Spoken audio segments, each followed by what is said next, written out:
maintenant, avec les ETF câblés principalement sur Bitcoin, il va y avoir quand même plus de liquidité sur Bitcoin. Je pense que ça va rester le patron un moment. Maintenant, je ne serais pas surpris qu'un jour, une crypto-monnaie comme Ethereum arrive à valoir plus que la crypto-monnaie Bitcoin. La spéculation et les investisseurs ou les marchés n'attendront pas cette phase finale pour se positionner. D'ailleurs, quand c'est établi, ça n'intéresse plus personne. Ce qu'ils veulent, c'est de la croissance et du risque. Donc, c'est quand c'est en train de s'établir. Mais ce qui est bête et ce qui est triste, c'est que rares sont ceux qui performent et qui font un bon premier cycle. C'est souvent le deuxième où on commence à gagner de l'argent et le troisième où on le perfectionne. Donc c'est super triste, mais je suis en train de dire à tous les gens qui arrivent, il vous faut un cycle où vous allez vous péter la gueule, avec un peu de chance, vous allez perdre de l'argent, puis après vous serez prêt. Bienvenue sur Les Investisseurs 4.0, le podcast qui explore les stratégies et les méthodes pour développer son patrimoine immobilier quand on a 40 ans, un job à plein temps et une vie de famille trépidante. Si tu suis un peu les marchés crypto, tu as vu que le cours du Bitcoin et des principales alts ont pumpé ces dernières semaines. Une hausse qui arrive plus tôt que prévu et qui augure des fortes fluctuations qui s'apprêtent à arriver en 2024, probablement influencées par le prochain halving et les élections aux US notamment. Comment s'y préparer pour profiter au mieux de cette prochaine grande vague acheteuse sur le marché crypto? J'en parle avec un vétéran des marchés crypto, un jeune homme de 26 ans, passionné par l'univers crypto depuis maintenant 7 ans, Owen Simonin alias Asher. Asher est le plus gros vulgarisateur de l'univers crypto aujourd'hui en France avec une base de plus de 600 000 abonnés sur sa chaîne YouTube principale. Au travers de ses sociétés et prises de participation, il est impliqué dans tous les aspects crypto, de l'information à l'investissement en passant par la fiscalité ou la conservation des actifs numériques. Au cours de notre conversation, on verra ce que les 2 derniers cycles nous apprennent sur les fluctuations à venir, quels sont les prochains jalons qui amorceront l'adoption massive des cryptoactifs par le monde économique et financier. Quelles sont les stratégies crypto gagnantes et le bon setup à adopter pour démarrer sur cette classe d'actifs? Quels sont les bons réflexes à mettre en place dès aujourd'hui pour se préparer au bull run?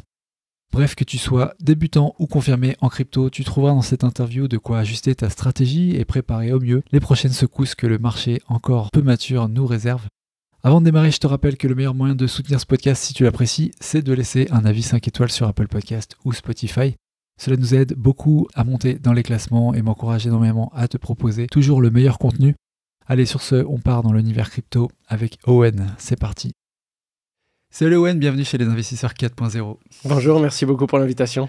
Merci à toi d'être là. Ça fait longtemps que je voulais avoir cette conversation. J'ai hâte de la démarrer sur le crypto, sur tout ce qui est crypto, monnaie. Et puis, on parle beaucoup finance, beaucoup immobilier dans ce podcast pour te resituer un petit peu le contexte. Et j'essaie un petit peu de militer de plus en plus dans le podcast pour amener les gens à comprendre la crypto et la faire vraiment accepter de manière comme un actif à part entière. Et pas comme un casino. Ce qui est difficile au début, surtout pour les plus débutants. C'est ça, exactement. Donc je suis content de pouvoir parler avec toi sur ce sujet-là, décortiquer un petit peu où est-ce qu'on en est, et puis donner un peu des pistes aux gens pour comprendre un peu mieux cet écosystème et naviguer efficacement. Ce que tu fais globalement. Ce que j'essaye de faire en tout cas, mais avec plaisir en tout cas. Merci beaucoup. Est-ce que pour les 2 ou 3 personnes qui ne te connaissent pas encore, tu pourrais te présenter? Alors, je m'appelle Owen Simonin, j'ai 26 ans. J'ai commencé à créer du contenu sur la blockchain et les crypto-monnaies en 2016, donc à l'échelle de mon existence il y a très longtemps. Et j'ai commencé à vulgariser la blockchain, les cryptos. Donc la blockchain qui est la technologie sur laquelle reposent les crypto-monnaies. Et j'ai commencé à en parler, à monter ma petite communauté qui aujourd'hui est la plus large dans les territoires francophones. Et à côté de ça, j'ai entrepris et j'ai créé certaines solutions avec des entreprises qui sont soit aujourd'hui régulées, soit qui distribuent des services, soit sur les crypto-monnaies directement, soit des outils qui permettent aux gens de gérer leurs crypto-monnaies. Yes, et ça s'est fait progressivement. Tu peux décrire comment c'est... Tout à fait. Ouais. La première grosse société s'appelait Just Mining.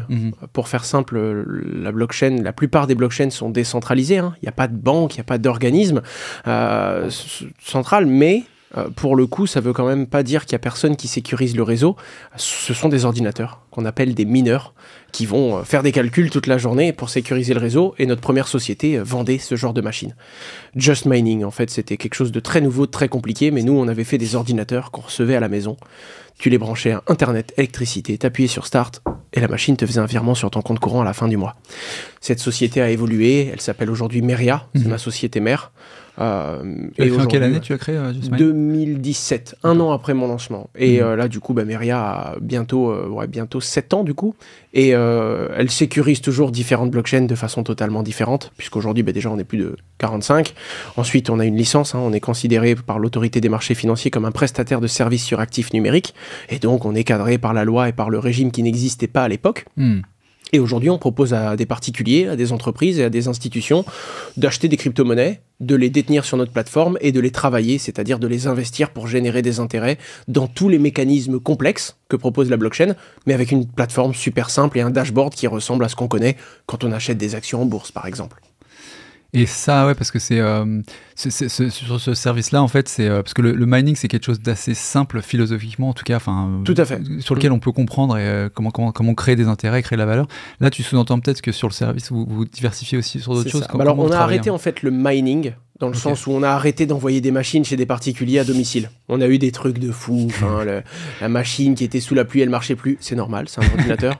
Le particulier qui reçoit une machine sur 3 cassée parce que DHL, même s'ils font bien plus attention que les autres concurrents, c'est des ordinateurs qui sont très fragiles. Le moindre composant qui marche plus, ta machine ne peut plus miner. Tous les problèmes de la logistique que tu découvres entre ton idée et le fait de livrer des machines dans plus de 100 pays, comme on l'a fait. Puis pareil, ramener une machine qui a été livrée à 200 km, c'est une chose. Ramener une machine qui a été livrée à 1500 km, c'en est une autre. Bref, toutes ces joies-là. Mais on fait toujours le même métier, c'est-à-dire qu'il y a d'autres crypto-monnaies qui sont sécurisées de différentes façons, de façon logicielle, sans qu'on ait à envoyer quelque chose chez le client. Et donc, ça nous a permis de continuer la même activité. Aujourd'hui, Meria est une société qui gère approximativement 200 millions d'euros pour le compte de ses clients, en France et dans d'autres pays dans lesquels on a le droit d'exercer. Et c'est toujours quand même, que tu dis d'un point de vue logiciel, mais ça reste toujours, un mécanisme, oui, tout à fait, qui sécurise la blockchain. Et qui sécurise la blockchain. Vous n'êtes pas parti sur des trucs très, exotiques. Très simple, le mining, donc les machines, on appelle ça du proof of work. En gros, la machine fait ses calculs et elle fournit la preuve qu'elle a travaillé, proof of work. En échange de ça, la blockchain vérifie que la machine a bien contribué à la sécurité du réseau et elle te donne par exemple des bitcoins sur le réseau Bitcoin. C'est comme ça que ça marche. Il y a d'autres consensus qui sont très répandus, notamment le proof of stake. Et à ce moment-là, ce qu'on te demande, c'est prouve que tu as des crypto-monnaies du réseau et que tu les as immobilisées. Et en échange, on va te verser une sorte de dividende parce que grâce à la crypto-monnaie que tu as bloquée, tu vas pouvoir contribuer à la sécurité du réseau.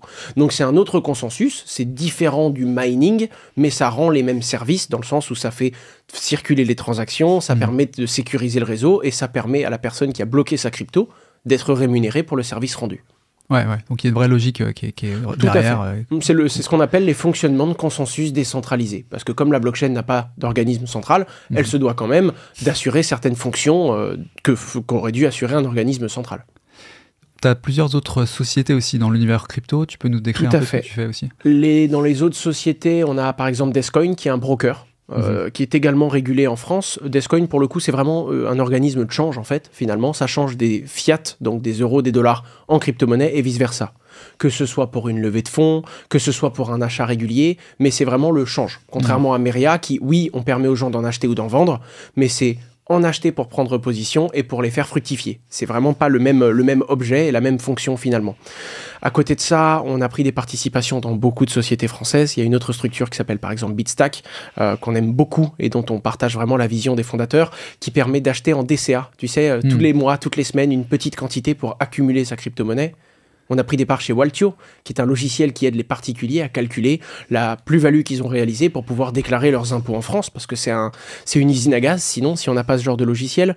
On a pris des parts et on a participé à l'investissement et le financement de sociétés comme XDeFi, qui sont des portefeuilles numériques pour détenir ces crypto-monnaies, Ngrave, qui sont des portefeuilles physiques pour sécuriser et pour détenir ces crypto-monnaies, et puis de fil en aiguille, soit dans l'univers crypto, comme des sociétés comme Oak Invest, par exemple, qui font du marketing, de la communication, ou encore la H Consulting, qui est ma plus grosse société dans les 3 que j'ai cités avec Descoin et Meria, qui s'occupe de la communication pour les sociétés qui viennent de l'écosystème crypto ou qui veulent s'en approcher. Par exemple, soit tu as une petite société crypto très complexe et nous, on va t'aider à vulgariser ce que tu fais, en quoi ta société et ta solution crypto est innovante et est utile. Soit tu es, par exemple, un de nos clients Renault ou encore Lacoste qui veulent se lancer dans le monde des crypto-monnaies, mais qui doivent avoir les codes et qui doivent s'adresser à la communauté avec les codes crypto. Et donc nous, on va regarder non seulement le discours, on va faire du conseil, et on va également proposer des canaux de communication, soit par influence, soit par des podcasts, soit par des vidéos, soit par de la relation presse, ou par des articles sponsorisés dans des magazines ou dans des médias qui sont très spécialisés, jusqu'au cinéma, passage télé, ou alors passage dans une série à la télé, quoi. On peut vraiment couvrir toutes les chaînes de communication, en fonction bien sûr du besoin qu'a le client, parce que la petite start-up crypto n'a ni les mêmes besoins ni les mêmes budgets que la société du CAC 40 qui, elle, va faire attention à son image, va faire très attention aux risques qu'elle fait prendre au groupe, etc. etc. Ouais, il faut adapter aussi pour trouver son marché, sa communication par rapport à ce que la cible, quoi, finalement. Et donc, on a monté un conglomérat d'entrepreneurs dans tous ces domaines-là. Il y a plein d'autres sociétés comme Vivoca, dans la reconnaissance vocale, dans la collecte de données pour les IA. Enfin, il n'y a pas que de la crypto partout, parce qu'on a diversifié également. Mais on est un peu plus de 120 en full-time. Le gros basé à Metz, mais on a quelques bonhommes au Luxembourg. Et le gros de nos équipes travaillent tous les jours, plus ou moins loin de cet écosystème crypto. Donc c'est quand même une activité de business angel finalement un petit peu, non? Tu pourrais décrire. En fait c'est ça, on dit qu'il y a un homme clé par boîte. Alors évidemment je suis associé de la boîte de mon frère est associé de la mienne, on a fait beaucoup de choses ensemble, on a quelques associés et quelques hommes clés dans toutes ces histoires, mais on se rend compte qu'on peut pas gérer 12 boîtes tout le temps. Donc c'est vrai que moi, le gros de mon temps c'est évidemment ma création de contenu, mais surtout ma société Meria. Mon frère va gérer par exemple Vivoca. On a un associé qui va se concentrer sur Descoin et un autre qui va se concentrer sur la H Consulting et sur le marketing. Comme on a des connexions qui se croisent, on échange entre nous et la stratégie est gérée de façon globale. Mais c'est vrai que c'est un homme clé par boîte parce que tu peux pas partager la vision de 25 personnes à tous les moments. Sinon, tu t'es immobilisé et t'avances pas. Et ça te permet d'avoir aussi une vision effectivement globale sur tous les aspects de la crypto et de pouvoir nourrir ton contenu avec ça et inversement, en fait, nourrir les activités réelles avec le contenu que tu crées, quoi. Exactement. Et ça nous permet d'avoir des ressources. Quand il y a une nouvelle loi qui arrive dans les crypto-monnaies, en fonction de si elle touche le marketing, la communication, mon métier d'influenceur, entre guillemets influenceur parce que j'aime pas trop le terme, mon métier d'entrepreneur, qu'elle touche le stacking ou le mining, dès qu'il va y avoir quelque chose de nouveau dans la crypto, comme on est un petit peu partout, ça va résonner. Et il y en a toujours un qui va remonter l'alarme et ensuite qui va dire bon ben là on doit vraiment agir, on doit vraiment essayer d'aller éduquer, de communiquer. Et ça nous arrive d'échanger avec des députés, des ministres, l'Assemblée nationale ou jusqu'au Sénat en fonction de ce qui est en train de se voter parce qu'ils ont besoin de réellement comprendre que oui on doit cadrer cet écosystème, mais vouloir le cadrer de façon trop stricte, c'est également brider l'innovation. Et c'est un entre-deux sur lequel on essaye et sur lequel on travaille depuis maintenant plus de 7 ans, quoi. Ouais, il y a un gros travail de lobbying, j'imagine, qui est fait constamment, quoi. Alors, voilà, lobbying avec le côté péjoratif que ça a en France, hein, d'influence, mais quoi, un bon 75% de mon activité là-dedans, c'est juste de l'éducation. Il faut comprendre que ça, ce n'est pas possible. Il faut comprendre que ça s'applique peut-être sur la déclaration d'impôt, par exemple, de je ne sais quel produit au BNC, mais si vous le mettez sur le stacking, ça veut dire une déclaration dès que vous avez un revenu, et le problème, c'est que vous avez un revenu 4 fois par seconde. Donc, ce n'est pas faisable. Et donc, il faut proposer un autre modèle, toujours en comprenant ce que la loi doit faire, finalement, parce qu'elle a également des cases à cocher. Mais des fois, dans le côté pratique, on ne peut pas tout appliquer ce qui existait dans le monde d'avant aux crypto-monnaies, et ça, c'est à nous de l'expliquer, quoi. Ouais, non, mais c'est là qu'il y a une place à prendre complètement. Mais justement, donc tu dis que tu as commencé en 2016, donc tu as connu... 2 cycles, tu dirais 3 cycles. 3 cycles. On a le premier cycle qu'on a eu, c'était celui de 2017. Donc quand je dis cycle, c'est les moments fous où les crypto-monnaies décollent, touchent le ciel et s'effondrent après, parce que quand ça fait x10, x20, x30, à un moment ça corrige. Donc ouais, moi j'ai connu Bitcoin à $250 et je l'ai vu monter à 20 000 2017. Puis il s'effondre, il redescend à 3-4 000 $ pendant le Covid, il touche les 67 000. Il redescend à 18 000, et là, il est à 50, en fait. Ouais, non, c'est ça, j'ai connu 2 cycles, et je suis sur mon début de 3e, en espérant que ce soit un cycle. Mais voilà, c'est ça. Ouais, c'est ça qui est intéressant aussi pour la conversation qu'on va avoir, c'est sur comment, en fait, est-ce qu'on peut peut-être retracer un peu les cycles qui se sont passés, qu'est-ce qui s'est passé sur les 7 dernières années, et s'il peut y avoir des phases qui sont similaires ou différentes, peut-être, pour voir où est-ce qu'on est et comment mieux anticiper les choses, en fait. Les deux gros points, c'est qu'elles sont déjà toujours un petit peu différentes de par la maturité du marché. Et je vais y venir, parce que je pense que la prochaine phase sera différente.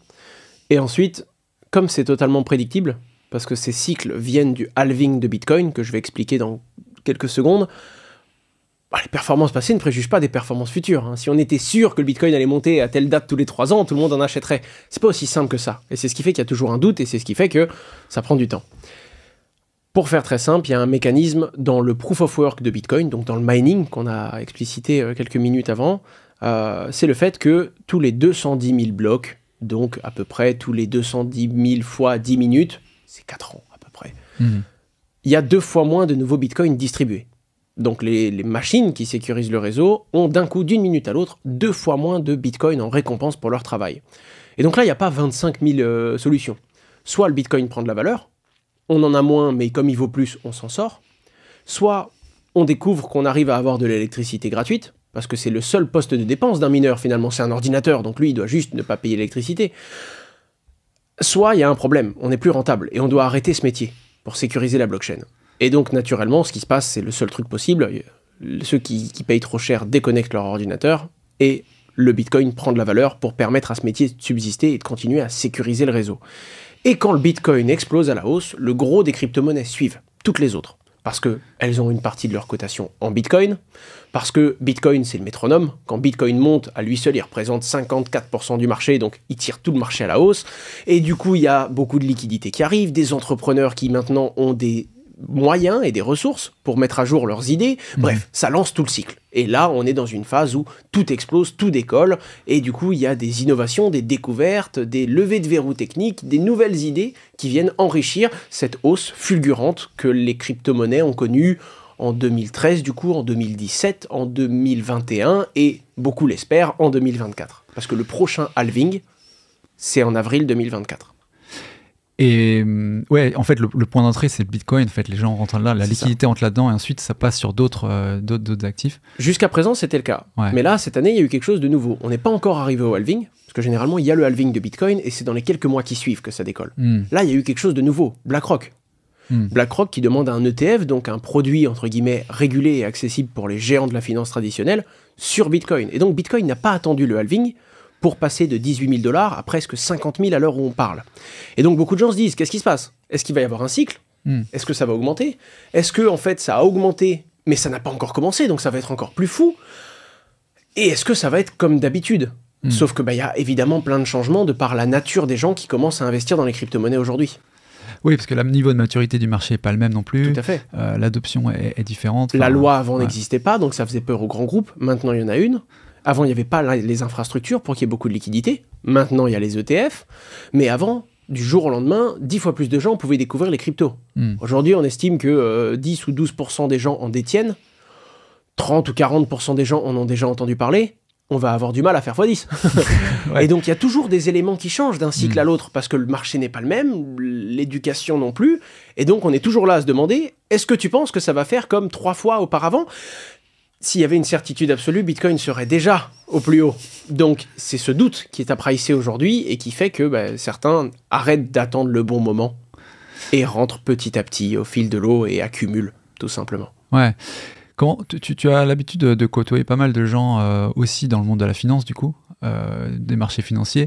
Et c'est vraiment le cousin proche, en fait, des mondes des cryptos. Et il y a une fusion qui est en train de se faire, finalement, entre les deux, je pense, à terme. C'est très proche au niveau de l'offre et de la demande, en fait. C'est tout bête, mais la crypto-monnaie, de par l'indépendance qu'elle propose aux gens, en mode « devenez votre propre banque », vous devez vous-même être votre propre trader, vous-même être responsable de ce que vous faites. Et donc, quand vous voulez acheter, vous devez vous-même savoir aller acheter. Et donc, ça demande une éducation aux gens qui est un peu celle qu'on voit se développer, tu sais, avec toutes les applications en mode maintenant, grâce à une simple appli aux toilettes, vous pouvez acheter ou vendre. Ouais. C'était pas le cas il y a 10 ans. Le Covid a accéléré ça aussi. Et donc, on a une vraie proximité parce que, mine de rien, crypto ou actions ou métaux précieux, peu importe, vous allez au marché, vous pouvez acheter ou vendre et vous allez prendre vos propres responsabilités. Et donc, il y a quand même une proximité folle. Et comme ça bouge très vite en plus de ça, pour beaucoup, c'est du casino, quoi. Il y a des gens qui essayent de choisir et de découvrir quel sera le prix de Bitcoin sur 7 jours. Bon courage, amusez-vous bien. Ouais, parce qu'il y a une volatilité qui est énorme sur ce marché-là. Donc, et quand tu vois justement, est-ce qu'il y a des choses qui ont évolué dans la façon dont les financiers, les gens à qui tu parles, voient la crypto, en fait, qui tendrait à dire que ça y est, vraiment, on est sur de l'adoption qui va arriver au niveau institutionnel. C'est pas ça qui me fait... Alors, oui, dans le sens où avant, les financiers en disaient du mal. Maintenant que c'est régulé, il y a du potentiel. C'est le capitalisme qui a raison. Les premiers qui viennent, que ce soit à tort ou à raison, que ce soit sur la bulle d'Internet ou les premières bulles des cryptos, c'est les investisseurs. Alors oui, il y a une révolution derrière. C'était vrai pour Internet, c'est vrai pour la blockchain. Mais quand le truc il fait x20 et qui s'effondre, c'est pas la révolution qui a motivé ça. C'est les investisseurs qui sont arrivés massivement, qui ont valorisé massivement. Puis quand t'as fait x20, tu vends, c'est normal. Et donc ça redescend. Même si derrière, ça ne met rien en cause avec la tech. Ce qui change, c'est, d'un point de vue financier, ça y est, comme c'est autorisé, qu'il y a un cadre, il y a des volumes fous qui rentrent. Et donc c'est des actifs qui sont pris de plus en plus au sérieux. Et comme il y a de plus en plus de liquidités, il commence à y avoir un peu moins de volatilité. Même si le Bitcoin bouge vite aujourd'hui, rien à voir avec le moment où il est passé de 200 $ à 20 000. Là, il va passer de 20 000 $ à 80 peut-être ou à 100. Ce n'est plus la même amplitude, ce n'est même plus comparable. Et je pense que dans 20 ans, si Bitcoin est toujours au cœur des portefeuilles, il n'aura plus du tout la même amplitude, ça ne bougera pas autant. Parce que s'il devient l'or numérique, il bougera peut-être comme l'or, justement, et ce sera beaucoup plus dur d'influencer tout le marché. Et d'un autre côté, il y a pour moi la vraie adoption de la blockchain qui se fera par l'usage. Les crypto-monnaies, c'est bien, mais est-ce que tu les utilises ou est-ce que tu spécules dessus? Et c'est ça qui va tout changer.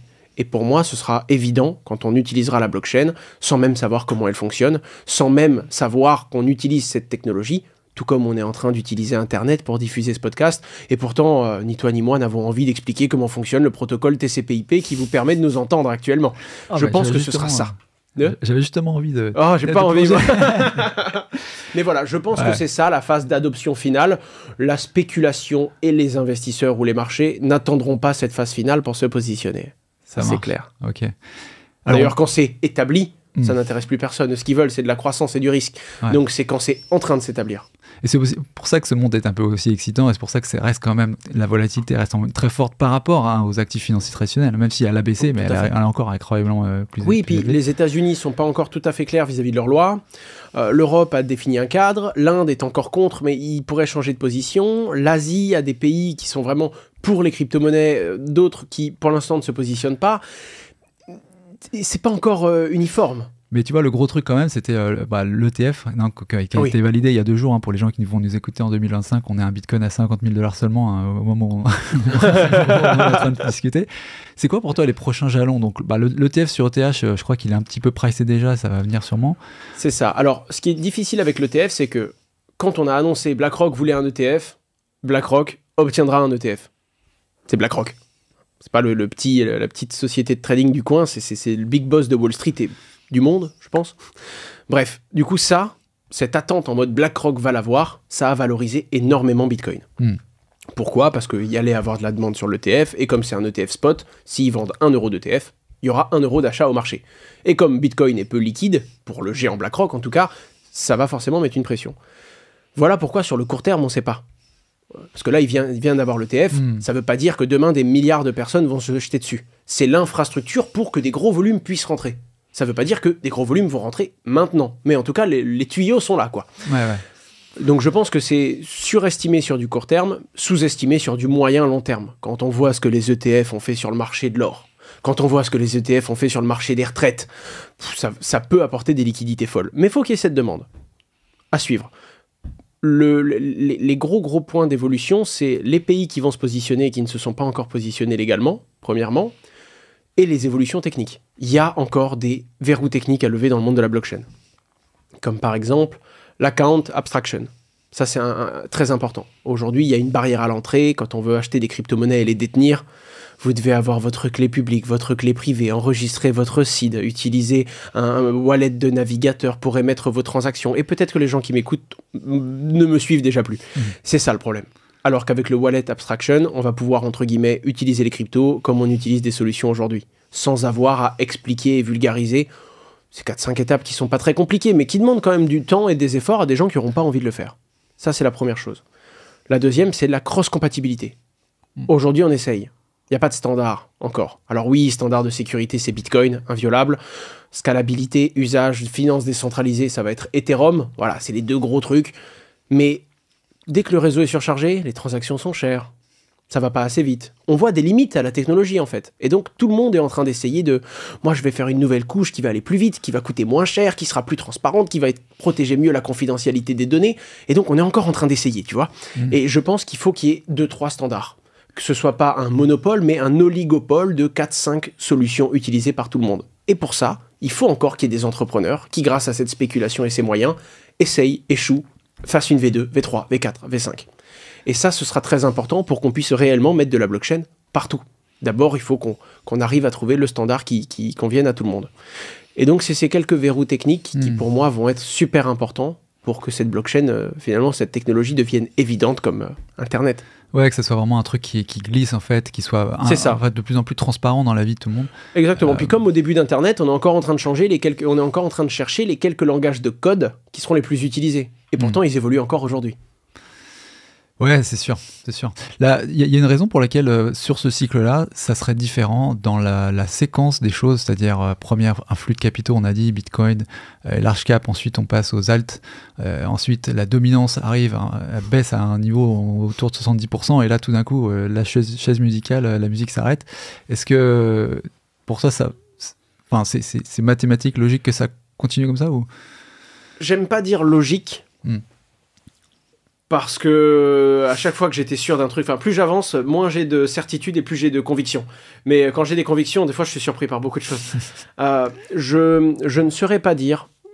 C'est vrai que ça s'est souvent passé comme ça. Puis maintenant, avec les ETF câblés principalement sur Bitcoin, il va y avoir quand même plus de liquidité sur Bitcoin. Je pense que ça va rester le patron un moment. Maintenant, je ne serais pas surpris qu'un jour une crypto-monnaie comme Ethereum arrive à valoir plus que la crypto-monnaie Bitcoin. C'est pas la même proposition de valeur. Quand les gens diront « Ouais, Ethereum vaut aujourd'hui plus que Bitcoin, c'est devenu le boss », pas du tout, ça n'a rien à voir. Enfin, on compare pas, je sais pas moi, on compare pas IBM à l'or en bourse. Ça n'a aucun sens. Ça ne répond pas aux mêmes fonctions, ça ne sert pas à la même chose, et donc pourquoi comparer deux choses qui n'ont rien à voir?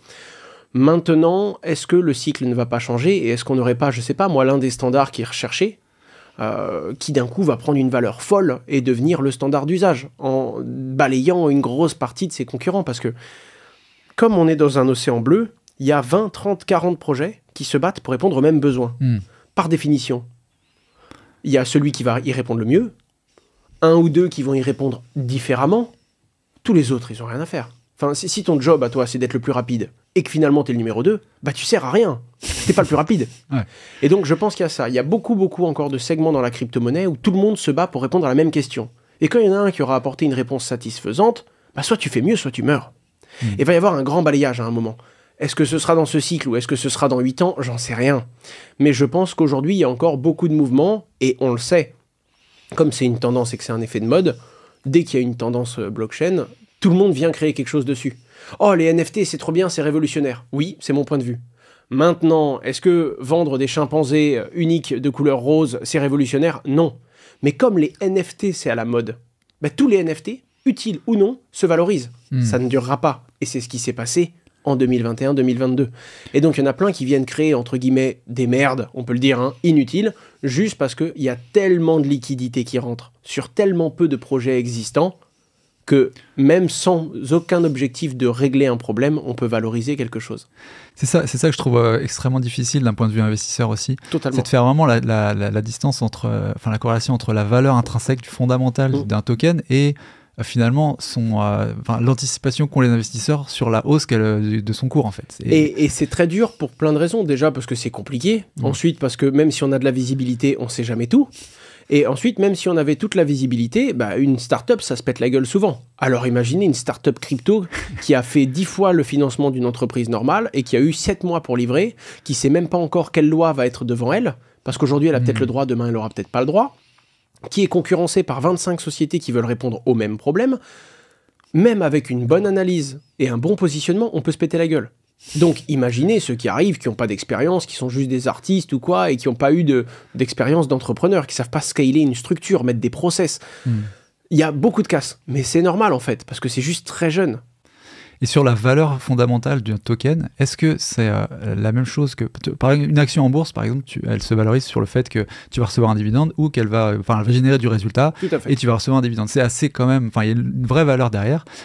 Je sais que, par exemple, sur des protocoles DeFi, on dit souvent que c'est les fees que tu prends sur la liquidité que ça gère et les transactions qui se passent dessus qui ont aussi, du coup, pour moi, quelque chose qui me parle. Enfin, c'est une valeur qui est créée, qui peut être redistribuée. En revanche, il y a plein de choses, comme tu dis, où en fait, c'est celui qui rentre qui paye celui qui sort. Non, c'est exactement ça. Et puis, il y a des modèles où c'est même pas prévu qu'il y ait de la valeur connectée au jeton. Le jeton, c'est un moyen de se financer. Et donc, tout va dépendre de comment le jeton va capter cette valeur. C'est-à-dire qu'on peut faire une bonne entreprise, un bon projet et une mauvaise crypto. Parce que on pourrait très bien dire, moi je fais un projet de finance décentralisée qui va générer des commissions, mais le jeton n'a rien à voir. Mon jeton ne récupérera pas une partie des commissions générées par le protocole. À l'inverse, il y a des projets qui disent, oui, mais le jeton va servir à voter et diriger l'entreprise. Ce sera une DAO, ce sera décentralisé. Donc en fait, c'est ça qu'il faut bien comprendre, c'est que même un bon projet peut avoir un mauvais token, une mauvaise crypto. Et donc, il faut vraiment regarder sur le papier, mathématiquement, le token sert à quoi ?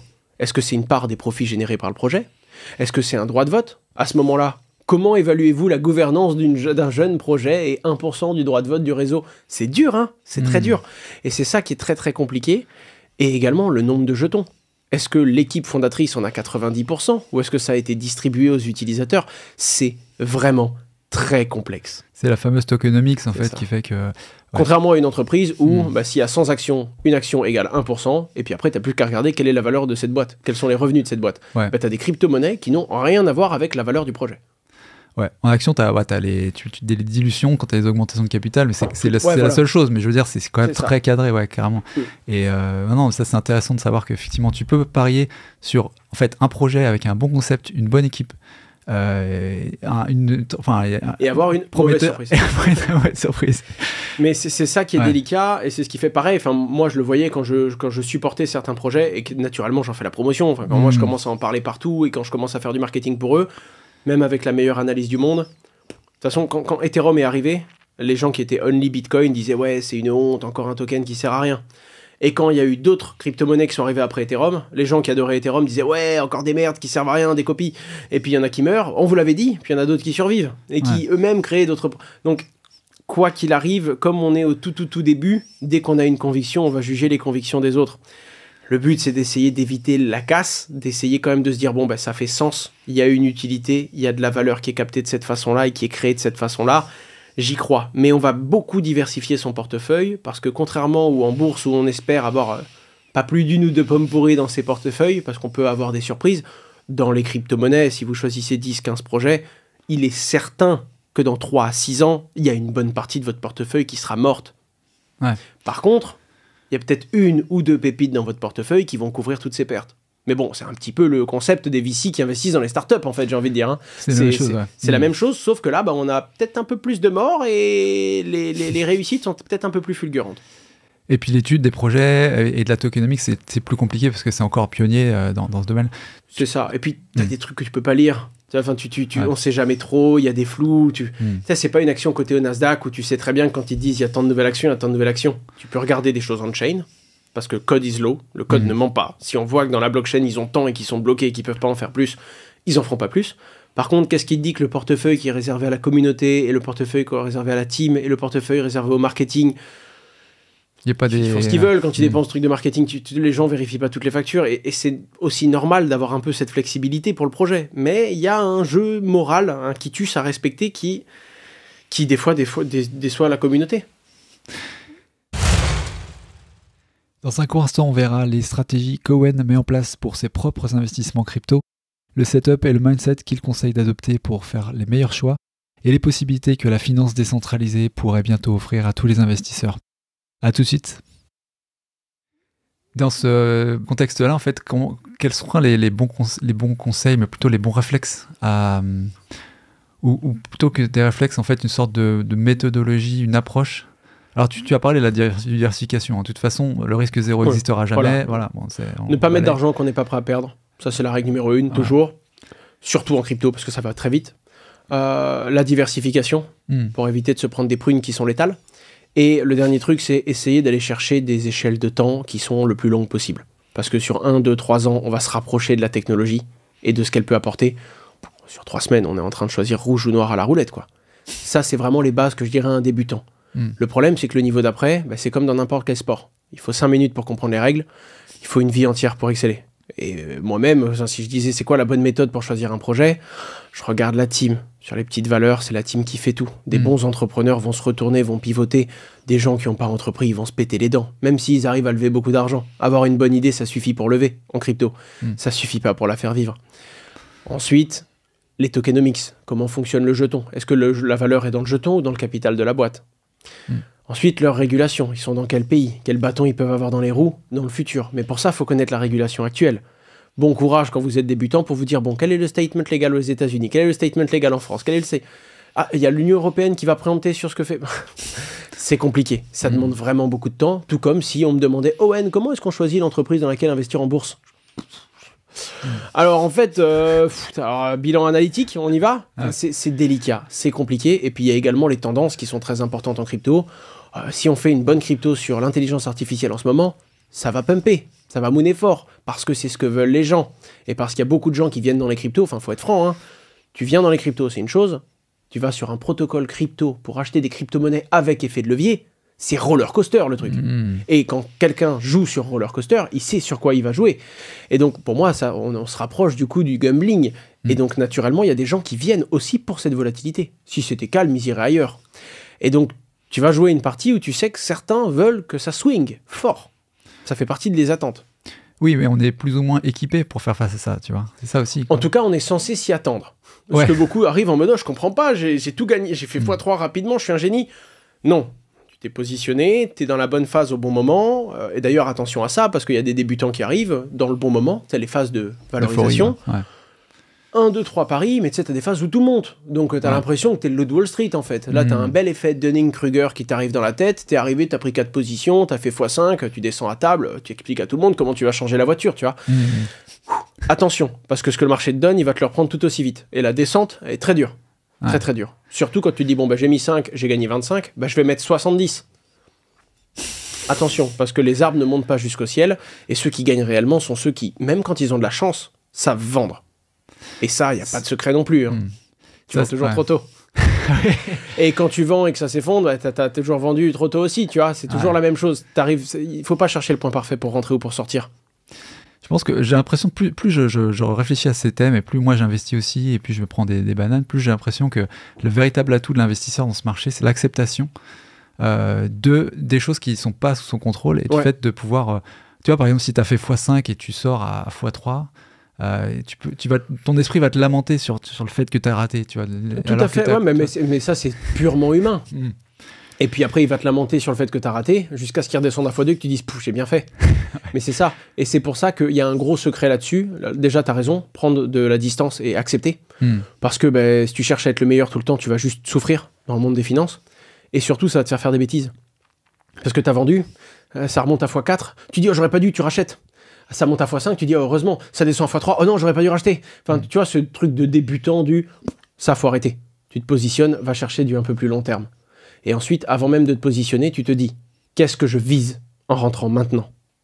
x3, ok, à x3, je sors. Point. Je l'ai mis avant.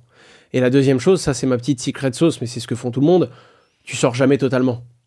T'as atteint ton x3, pas de souci. Si tu considères que t'es sorti, tu vends 90% de ta position. Laisse courir un petit 10% et une poire pour la soif. Si ça fait x25 derrière, tu pourras pas être totalement énervé après toi en mode attends, mon x25, je vais choper un x2,5 parce que j'ai laissé 10%. Tu vois? Et pareil, quand je dis que je rentre crescendo. Je rentre aujourd'hui, parce que si ça explose demain, je veux être in. Mais si demain le marché a perdu de la valeur, j'aurai quand même heureusement que je rentre en 2 temps, parce que ça va me permettre d'acheter plus bas et de baisser mon prix d'acquisition. C'est toujours comme ça. C'est jamais du all-in, on fait jamais du in-out complet. On se laisse toujours une poire pour la soif pour continuer la partie, pour rentrer comme quand on sort et pour avoir de la liquidité. Et ensuite, on définit son plan à l'avance. Quand on rentre sur une crypto-monnaie, j'y crois, elle a du potentiel, ok, tu vises quoi? Ah, j'en sais rien, je verrai. Mauvaise réponse. Parce que si tu vois, tu sors jamais. C'est trop prenant. Et si tu te laisses prendre par tes émotions, certes, par chance, tu peux sortir au moment parfait. Mais c'est vraiment de la chance que tu veux? Non, ce que tu veux, c'est peut-être te mordre les doigts en sortant toujours un peu trop tôt, mais en prenant des profits. Et en étant celui qui, sur 50, 100, 200 positions, gagne plus souvent qu'il ne perd. Et pour ça, il faut prendre des décisions la tête froide, suivre une stratégie préétablie avant et se mettre le plus loin possible de ses émotions parce que tu vas te prendre des claques que tu n'as pas vu venir et tu dois les accepter. Tu peux rien faire de toute façon. C'est quoi pour toi tes principales défaites et les enseignements que tu en as eu, toi, des gadins que tu t'es pris en crypto je dirais le fait qu'il y a des trucs que tu penses vraiment pas possibles qui peuvent arriver. Ouais, vraiment. Donc n'enlève pas ça de ton scope de risque, il existe. minorer, si tu veux, minore la probabilité que ça arrive, mais tu peux vraiment te prendre des claques qui arrivent, donc toujours avoir des réserves fort. T'as pris des pertes sur des invests en crypto Ouais, moi ça m'est arrivé de liquider 25% de mon portefeuille sur 6 heures. Hein. Alors que je suis diversifié, je fais attention, je réagis pas sur le... Quand c'est le marché, c'est le marché. Hein. Et ensuite, comme je suis toujours un peu je subis toutes les baisses. Alors, quand je subis la baisse sur 10% de mon portefeuille, dans ma tête, je suis tranquille en mode, tu sais quoi, que ça tombe, c'est pas grave. Ouais. Mais t'es toujours un peu... Et puis tu dis, putain, là, ça descend vraiment très bas. Ouais. Mais normalement, j'attendais 6-8 mois pour acheter. Qu'est-ce que je fais? In, out. Et c'est ce qui fait d'ailleurs que moi, j'aurais, par exemple, attendu, de par expérience, le prochain cycle. Je serais rentré dans 2-3 mois au halving. Et ensuite, j'aurais attendu que ça se valorise sur 1 an et demi, 2 ans. Qu'est-ce qui fait qu'aujourd'hui, je suis à l'aise avec mon portefeuille? Parce que je n'attends plus le bon moment pour rentrer. Et donc, quand le Bitcoin a commencé à s'effondrer en 2022, j'ai commencé à racheter à 35 000. Je savais que c'était trop tôt. Mais tu sais pas jusqu'où il va descendre. Et tu sais pas si à un moment, il va s'arrêter à 30 avant de repartir. Donc, j'achète à 35, j'achète à 25, j'achète à 20, j'achète à 18. Et là, il repart. Et puis tu te dis, putain, tant mieux, parce que c'était dur, tu vois. Et puis tu vois, t'as racheté à 35, tu continues à racheter à 20. Tu te dis, je l'ai acheté à 35, ce truc, il est en train de s'effondrer, je continue. Mais voilà, j'ai arrêté de chercher le bon moment. Je suis un investisseur, je ne suis pas un trader. Je ne suis pas plus malin que ce marché. J'ai des convictions long terme. Je me positionne long terme. Et ça veut donc dire que je vais être un petit peu sur toutes les baisses. J'espère un peu plus sur toutes les hausses. Mais je parie sur 3, 6, 9 ans. Pas sur la semaine prochaine, parce que sinon, tu lances ta pièce et c'est le destin qui va choisir pour toi.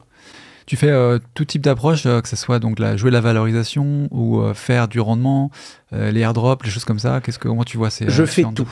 Ouais. Je farme les airdrops sur les projets que je trouve intéressants. J'investis sur des crypto-monnaies existantes et des crypto-monnaies qui ne sont pas encore existantes, qui vont être lancées. Ça, tu le fais à travers de quel véhicule, ça Généralement en perso. D'accord. Ouais, je vais le faire. Alors, ça m'arrive avec certaines sociétés, puisqu'il y a des projets où c'est purement technique, et ce qu'ils veulent, par exemple, c'est Meria, parce que c'est une infrastructure technique. Ce qu'ils veulent, c'est des gens qui vont valider les blocs. C'est pas logique que ce soit moi. Je le fais beaucoup en perso, parce que tu peux, déjà, et ensuite, parce que l'objectif, c'est la flat tax, hein, c'est ce que tu vas chercher derrière sur l'investissement. Très risqué, parce que tu as des trucs qui meurent et tu récupéreras jamais tes billes, et au contraire, c'est là que tu peux faire des gros multiples, parce que c'est là où c'est une nouvelle crypto qui arrive dans la partie. Soit ça explose très vite, soit ça s'effondre, mais en tout cas tu peux changer la donne là-dessus. Et je fais également tout le reste, hein, c'est-à-dire participer à des écosystèmes qui vont airdropper des jetons à leur communauté, etc., etc. Et dès que j'ai mon capital crypto, à partir du moment où j'ai décidé d'être positionné sur Ether, surtout moi, parce qu'avec la stratégie que je viens de te donner, je suis toujours plus ou moins exposé. Je diminue la voilure quand je sens qu'il va pleuvoir, et je m'expose à fond quand je sens qu'il y a le soleil qui arrive, mais je suis toujours un peu in ou un peu out. Non, le point aussi qui est intéressant, c'est comment améliorer ton capital efficiency. Et pour ça, c'est comment est-ce que tu vas investir la crypto que tu as, et donc utiliser tous les mécanismes dont j'ai parlé au début. Proof of stake, etc., etc. Et donc, quand tu as une crypto-monnaie que tu dois conserver à travers le temps, mais que tu peux la mettre dans un validateur pour sécuriser des blocs, et quelle que soit la hausse ou la baisse de son prix, qu'elle s'apprécie ou qu'elle se déprécie, peu importe, tu vas transformer un Ether en 1,03 Ether. Et ça, sur 4 ans. Mine de rien, à la fin, tu as transformé un Ether en 1,12. Et si après ton Ether, il fait x10, tu as fait x10 sur 1,12. Et donc, sur des grosses valorisations, ça fait toute la différence. Et donc, je vais optimiser mon capital, et mon capital travaille toujours à hauteur de 70-80%, parce qu'il faut quand même garder une petite poire pour la soif au niveau de la liquidité. Si tu veux rentrer vite ou sortir vite, le fait d'utiliser ces mécanismes, des fois, ça te demande 16 jours ou 2 semaines pour récupérer tes cryptos. Il y a une portion, du coup, un peu long terme, effectivement, il y a une portion court terme sur des petits coups, c'est une petite poche que tu gardes pour faire être toujours un peu liquide. Et ce que tu viens dont tu viens de parler, là, j'ai l'impression que c'est ce que j'ai fait, moi, perso. Je me suis leveragé sur ETH via AAV. Ok, oui. Et je l'ai fait au moment où, enfin, un petit peu, où il était à $2000. Mais j'ai pas l'impression d'ailleurs que l'effet multiplicateur, parce que sur le plateforme, ils indiquent que en gros, ça sera un x2 en termes de leverage, tu vois, genre je mets 30 000 et je m'expose à 60 000 via ce mécanisme. C'est comme ça que je... Parce que tu as déposé des Ethers, du coup ça t'a donné le droit d'emprunter. Qu'est-ce que tu as emprunté? C'était des stables. Il fallait emprunter des Ethers, les remettre, du coup.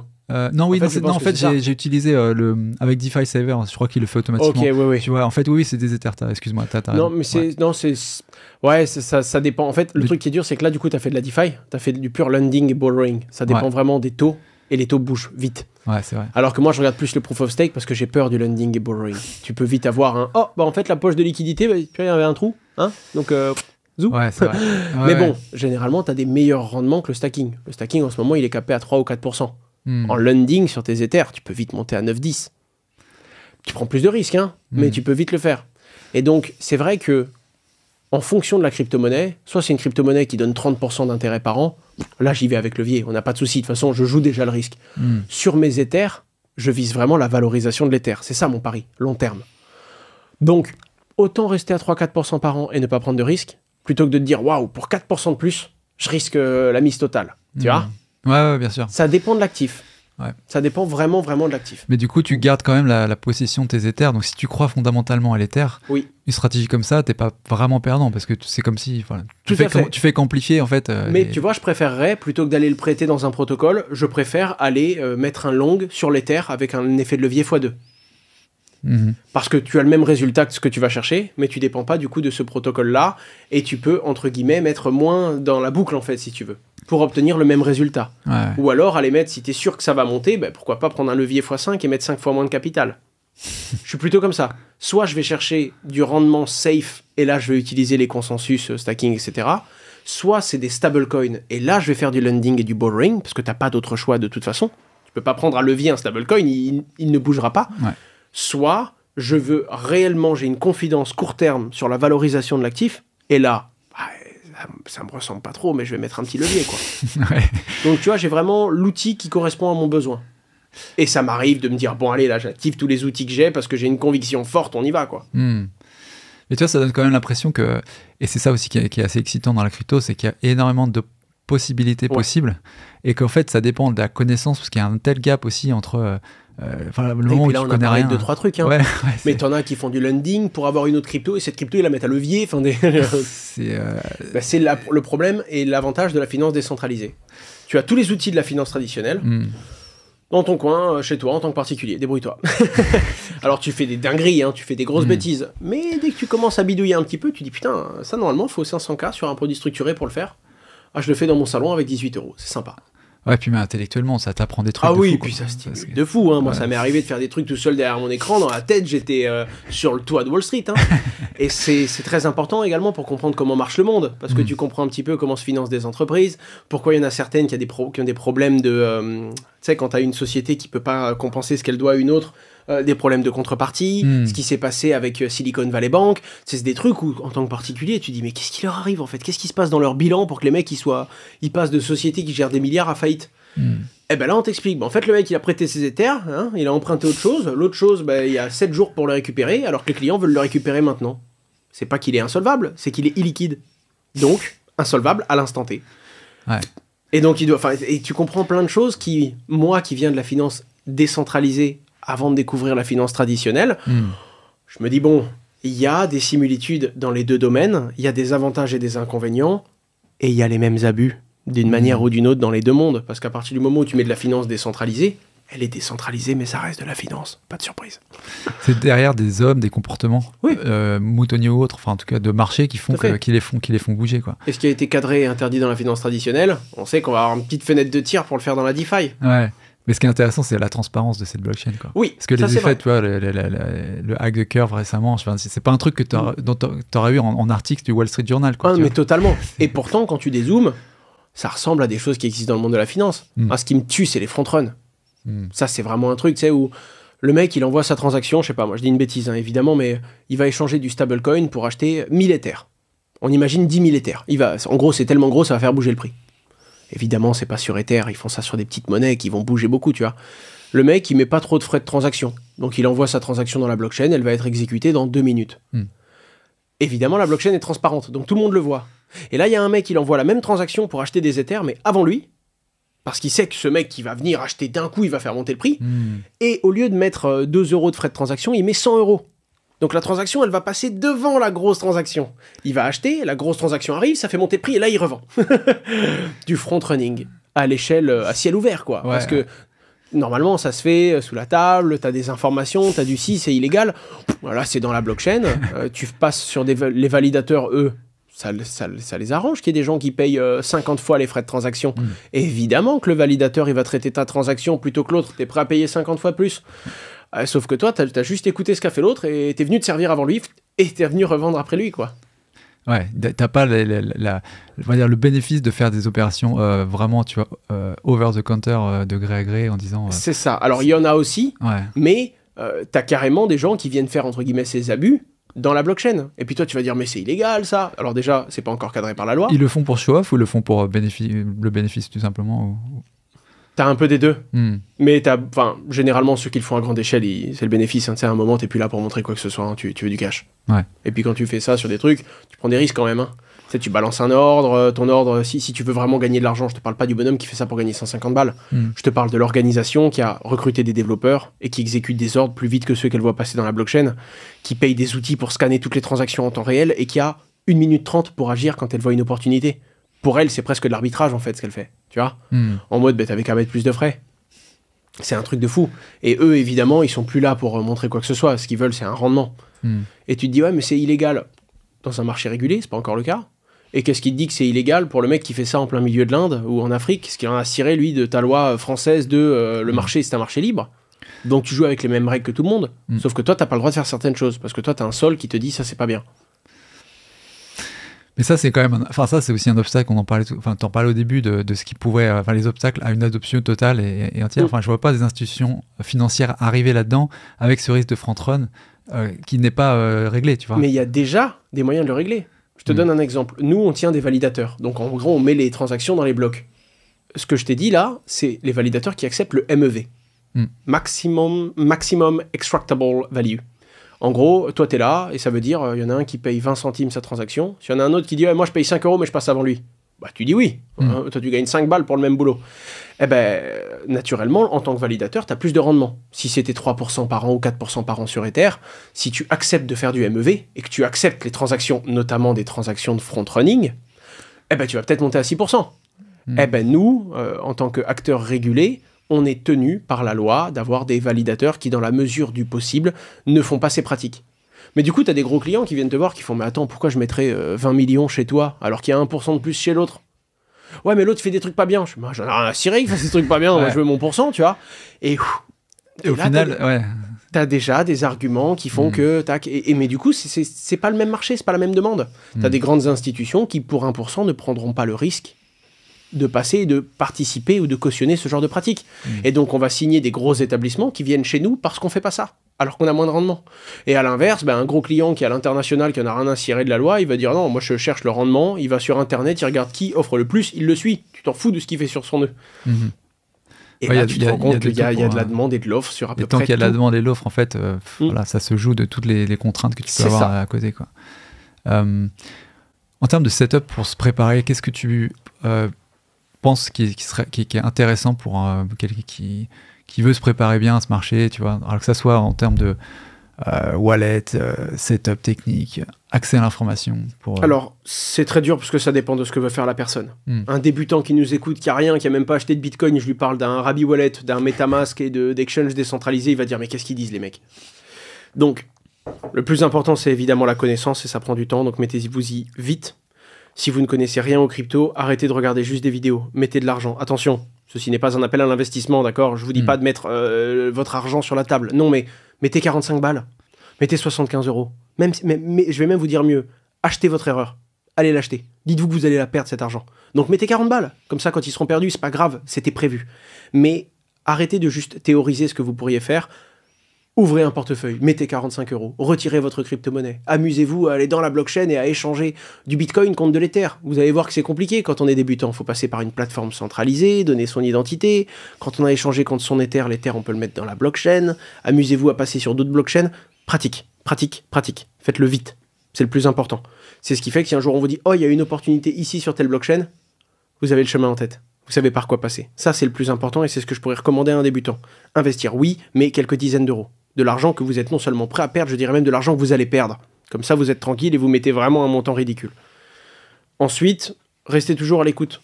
Parce qu'on doit comprendre, on est obligé quand on fait de la crypto de comprendre un peu ce qui se passe d'un point de vue macro. C'est quoi les ETF aux États-Unis? Je suis ni américain, je fais pas de finance traditionnelle, j'ai pas prévu d'acheter l'ETF, pourtant il faut le suivre. Et ensuite, les gros courants tech, les gros verrous techniques qu'on attend qui vont se lever, qu'on vient de citer finalement. C'est où qu'il y aura des tendances. Et après ça, il vous faut, je pense, un exchange centralisé, donc une plateforme qui est à pignon sur rue et qui vous permet d'acheter, de vendre et de retirer sur un compte courant. N'hésitez pas à venir sur notre plateforme.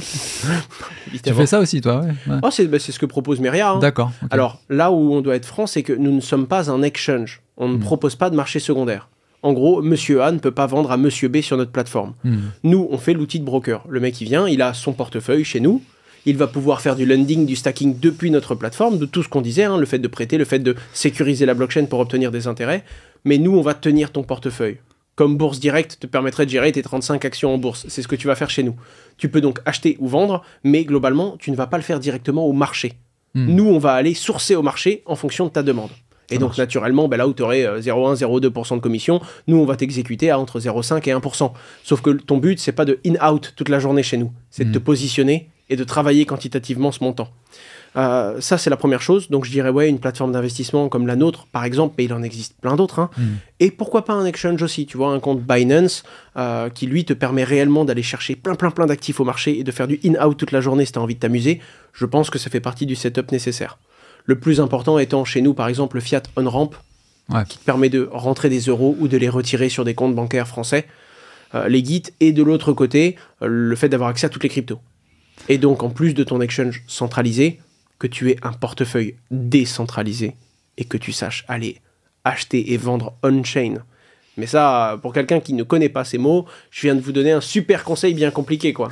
Mais j'avais fait une série de 3 vidéos sur ma chaîne. Qu'est-ce que la finance décentralisée? Comment acheter de la crypto-monnaie de façon décentralisée? Comment la prêter de façon décentralisée? Comment l'emprunter de façon décentralisée? Et comment s'assurer? D'un point de vue information, Twitter reste encore pour toi le principal... Oui, mais il faut avoir les filtres. C'est ça qui est dur. Tu vois, c'est exactement comme tu mets un débutant derrière un moniteur Bloomberg et tu lui dis ça, c'est génial, il y a tout. Ouais, c'est ça, tu sais voilà, pas quoi regarder. Super, quoi. On dirait un lapin dans les phares, tu vois, et tu l'as pas aidé. Ouais. Le truc qui est très dur, c'est il y a tellement de sources d'informations et il y a beaucoup de sources amateurs, je dirais. Donc tu sais jamais, et ça veut pas dire qu'elles sont mauvaises. Hein. Ça veut juste dire qu'il faut savoir les filtrer, donc c'est très dur. Non, je dirais 3-4 sources différentes. Et je le conseille même aux gens qui m'écoutent, hein, parce que j'ai pas la science infuse, je peux me tromper, donc allez diversifier vos sources d'informations. Évitez d'avoir un truc très polarisé avec des personnes qui pensent comme vous. Au contraire, vous avez une position, allez lire des gens qui sont pas d'accord avec vous, écoutez leurs arguments. C'est eux qui doivent vous faire changer d'avis. C'est pas les 25 personnes sur Telegram qui vous disent que vous avez raison, vous êtes beau, vous êtes fort, votre position elle est bien. Non, eux ils vous apporteront rien. Ouais. Des arguments peut-être pour répondre au camp d'en face, mais allez essayer de vous mettre en position inconfortable sur vos positions pour justifier le pourquoi du comment. Donc ouais, un peu de YouTube, parce qu'il y a quand même des créateurs et vous pouvez rencontrer des gens qui parlent avec un discours que vous comprenez. Il y a des médias crypto vraiment sympas, hein, tu sais, du Cryptost, du Journal du Coin, du Coin Academy. T'as des trucs qui vont te parler, à toi de voir ce qui te plaît, et surtout d'en choisir un ou deux.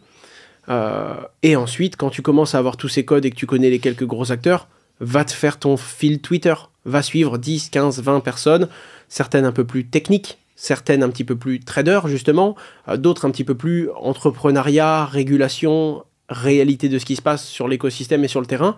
Et ensuite, tu vas commencer à avoir un fil Twitter qui te permet de choper de l'information pertinente. Les comptes officiels aussi, j'imagine, c'est important, justement. Les comptes officiels, mais comptes officiels de quoi? Du régulateur? Ouais, par exemple. Parce que, comme la SEC. Très crédible en ce moment. Ah, ce qui leur est arrivé est dingue quand même. Se faire pirater son compte 2 semaines après avoir dit la seule source viable, c'est nous. C'est dur. Ouais, non, c'est assez incroyable. Mais c'est aussi, ça rejoint de ce qu'on disait sur la transparence, en fait. C'est des choses qui ont toujours existé, sauf que là, alors je sais pas si c'est parce que c'est lié à la crypto ou quoi, mais c'est mis à la face de tout le monde, en fait. Ouais. L'incompétence de certains, tu vois. Ouais, et puis le fait que, qui que tu sois, tu peux oublier de sécuriser ton compte Twitter, que tu sois la Security Exchange Commission, le régulateur des États-Unis d'Amérique, ou que tu sois Jean-Noël dans son bureau qui a oublié son 2FA. Ce sont des choses qui arrivent. Le risque zéro n'existe pas. Covid, pouf, 7% d'inflation, 60% des dollars émis ont été imprimés dans les 2 dernières années. C'est la vie, en fait. Pour tout le monde, il n'y a pas de certitude. Et donc, c'est compliqué. Et là où à l'époque on te disait prends pas de risque, laisse ton argent sur ton compte, tout le monde est obligé de prendre sa responsabilité, de s'investir un peu, au minimum intellectuellement pour comprendre ce qui se passe, et de se dire ok, le monde change, je sais qu'on aimerait que ce soit immobile et que notre confort d'hier dure éternellement, c'est pas vrai. Si tu veux pas bouger, les murs vont bouger autour de toi, donc soit tu te déplaces, soit tu vas t'en prendre un moment, c'est comme ça. c'est pas drôle, ça fait plaisir à personne, et encore moins quand j'en parle à mes parents, et encore moins quand j'en parle à mes grands-parents, qui se disent « Oh non, déjà France Connect, faut y aller quoi ». Tu vois Ouais. Oui, mais c'est pas cool, mais ça va de plus en plus vite. Et puis dès qu'on a une techno, on va plus vite à celle d'après. On veut des gens de plus en plus, on veut de plus en plus de liberté, donc de plus en plus de responsabilité, et il faut se donner les moyens d'être à jour sur tout ça. À quoi on peut s'attendre en termes de scam peut-être, ou de choses, voilà, peu de risques, de tentatives de scam qui sont arrivées sur les derniers cycles et qui pourraient arriver sur le prochain? Je suis incapable de répondre à ça, parce qu'ils sont tellement innovants, ça va tellement vite, et ça va tellement dans la tendance. On aura les scams en tendance quand on aura les tendances, quoi. Mais pour les débutants, c'est toujours la même chose. Vous comprenez pas, c'est compliqué. Mais c'est normal, cherchez pas à comprendre, c'est la crypto. Vous pouvez gagner beaucoup d'argent. La preuve, regardez Bitcoin. Il a fait 120% sur un an. Pourquoi pas cette crypto? Non, mais c'est pas possible. Oui, Bitcoin a fait la preuve. Et c'est vérifiable. Donc, il n'y a pas d'argent facile. Hein. Encore une fois, comme je disais, il y a de l'argent rapide parce qu'on peut la perdre rapidement. Toujours pas d'argent facile. Quand c'est trop beau pour être vrai, c'est trop beau pour être vrai. Voilà, il faut l'avoir en tête. Et si ce n'est pas trop beau pour être vrai, c'est justifiable et on peut le comprendre. Réellement, profondément. Il n'y a pas de truc vague, il n'y a pas de ne me cherchez pas à comprendre. Faites-moi confiance. Pas de confiance. La confiance n'exclut pas le contrôle contrôlé. C'est une technologie qui est transparente, on peut vérifier le code. Allez parler, échanger, discuter, prenez de l'info autour de vous et ouvrez votre bouche. Même quitte à passer pour un idiot. On parle d'argent. Vaut mieux passer pour un idiot que faire une idiotie. Ouais, mais c'est vrai que comme l'univers est compliqué, c'est vrai que les gens peuvent avoir cette cette facilité ou du moins cette tendance à se dire ah ouais ça me dépasse, c'est au-dessus de moi, et c'est là le problème. Le piège il est là, ouais. D'ailleurs c'est le but, hein. Vous avez gagné un iPhone, cliquez sur cette pub. Ça a marché au début d'Internet. Ouais, ça paraît con mais ça marchait, pourquoi? Parce que c'était nouveau. On se dit c'est l'Eldorado, bien sûr que ça va marcher. Aujourd'hui je vous dis envoyez-moi 100 €, je vais vous renvoyer 200. Personne n'y croit. Ils viennent d'où les 100 balles? Pourquoi tu le garderais pas pour toi ton truc si ça marche? Et pourtant dans la crypto, envoyez-moi un bitcoin, je vous renvoie le double. Il y a des gens qui y croient. Et quand on leur demande pourquoi, ils font je sais pas, c'est bitcoin, je me suis dit que bitcoin c'est de l'argent. Ça fonctionne comme l'euro. Qu'est-ce que t'as fait? T'es fou ou quoi? Non mais le mec a l'air gentil. Ah oui, bah à ce compte-là. Ouais, c'est sûr. Non, mais ça rejoint. Ce sont des évidences, mais qui ne le sont plus à cause de nouveaux glossaires, de nouvelles formes, alors que non, c'est toujours aussi évident qu'avant. On gagne pas un iPhone sur une pub comme ça. Qu'est-ce que peut-être pour conclure un petit peu l'entretien, qu'est-ce que tu vois changer dans la mentalité des gens au sujet de la crypto et Je vois l'éducation financière qui avance quand même. Hein. Les gens croient moins en moins aux bêtises. Chacun a ses convictions. J'aimerais dire que les gens sont plus compréhensifs des uns des autres. Non, hein, tout le monde se crache toujours dessus. Twitter est toujours le plus grand tribunal du monde. Si vous faites un truc et que ça explose, on vous a dit « Ouah, t'avais raison ». Si le truc se casse la figure, « Ouais, je te l'ai toujours dit, t'étais raté ». Ça fait partie de la vie. Faites les trucs pour vous, essayez de suivre vos propres convictions, jouez le long terme. Et je pense que de plus en plus de personnes le comprennent. Mais ce qui est bête et ce qui est triste, c'est que rares sont ceux qui performent et qui font un bon premier cycle. C'est souvent le deuxième où on commence à gagner de l'argent et le troisième où on le perfectionne. Donc c'est super triste, mais je suis en train de dire à tous les gens qui arrivent, il vous faut un cycle où vous allez vous péter la gueule, avec un peu de chance, vous allez perdre de l'argent, puis après vous serez prêt. Mais c'est un peu vrai, enfin, ça rejoint ce que tu disais, il faut se tromper rapidement. Et donc il faut avoir le droit de se tromper. Ouais. Et donc faut pas foutre sa maison. Faut pas foutre sa maison. Ça, c'est vraiment ça, quoi. Quand tu commences le vélo, tu te dis, si je tombe une fois, je suis mort et je pourrai plus jamais en faire. T'as pas le droit de faire de vélo, en fait. Tu dois avoir le droit de te péter la gueule au début. Donc, roule doucement. Tu vas te péter la gueule, roule doucement. Mais c'est pour ça aussi qu'il y a cette avidité des investisseurs un peu plus chevronnés, qui ont déjà connu un cycle, de voir arriver de l'argent frais de gens qui sont moins expérimentés, parce que c'est avec ça qu'ils vont pouvoir gagner leur deuxième cycle. Tu vois. Ouais, puis il y a un truc un petit peu pervers aussi, c'est ouais, il y a ceux qui gagnent, c'est une honte, ou alors eux, ils gagnent, mais ce qu'ils font, c'est bien. Oh, c'est un monde d'investisseurs, c'est un jeu à somme nulle. Quand il y en a qui gagnent, il y en a qui perdent. Donc non seulement, vous n'avez pas le droit de juger ceux au-dessus de vous qui gagnent, parce que vous investissez aussi, ouais. Donc votre but, c'est de gagner, ouais. Donc votre but, c'est de prendre à d'autres. C'est vrai. Donc à ce moment-là, jouez la partie, mais respectez les règles du jeu. C'est un art. Vous perdez, vous gagnez, vous gagnez. Première chose. Et la deuxième chose, c'est respecter la performance des autres et n'allez pas les enfoncer quand ils sont sur une perte. Parce que la perte des uns fait le bonheur des autres. Donc même si vous les voyez pas, il y en a qui ont gagné. C'est ça le truc. Mais des fois, quand on dit des gens, alors oui, globalement, eux, ils ont gagné comme ça, c'est bien, mais alors eux, ils ont gagné, c'est pas bien. globalement, moi j'aimerais gagner sans faire de mal à personne. N'investis pas. Voilà, tu es quand même sur une partie où tu donnes ta morale, tu donnes ton éthique, tu dis moi je fais ça comme ça, boum. Quoi qu'il arrive, si des gens gagnent de l'argent, c'est parce que d'autres en perdent. Et si vous faites une belle performance, quelqu'un en a fait une mauvaise, quelque part. Sur l'écosystème français, par rapport peut-être à d'autres... c'est juste plus vrai ce que je viens de dire en France qu'ailleurs. D'accord. Parce que l'argent. Ouais, d'accord. Ok, non, bah écoute, c'est cool, mais ça fait un bon petit tour là d'horizon. On a essayé de faire du contenu froid, parce que l'idée, c'était pas de se dire... C'est vrai que j'ai donné des généralités qui, normalement, seront vraies au prochain cycle aussi. Même si les tendances qu'on attend là ne seront pas les tendances qu'on attendra dans 4 ans. Ouais. Mais de manière générale, c'est bête, mais ces bases froides seront toujours vraies. Parce qu'il y a la moitié de ce qu'on a dit là qui est valable dans la finance et dans la responsabilité financière de manière générale. C'est du comportement humain, et même si demain c'est pas les mêmes attentes et pas les mêmes segments, ce sera à peu près la même façon de faire, parce que la roue ne se réinvente pas, quoi. Je pense aussi, ouais. Bah, on se retrouve au prochain cycle, et puis avec plaisir. Merci beaucoup pour cette invitation. Bah, merci à toi. Où est-ce qu'on peut te retrouver, peut-être, pour les gens qui veulent te retrouver? YouTube principalement, Twitter, dans les tranchées, à tweeter tout ce qui se passe, l'actualité, le ci, le là.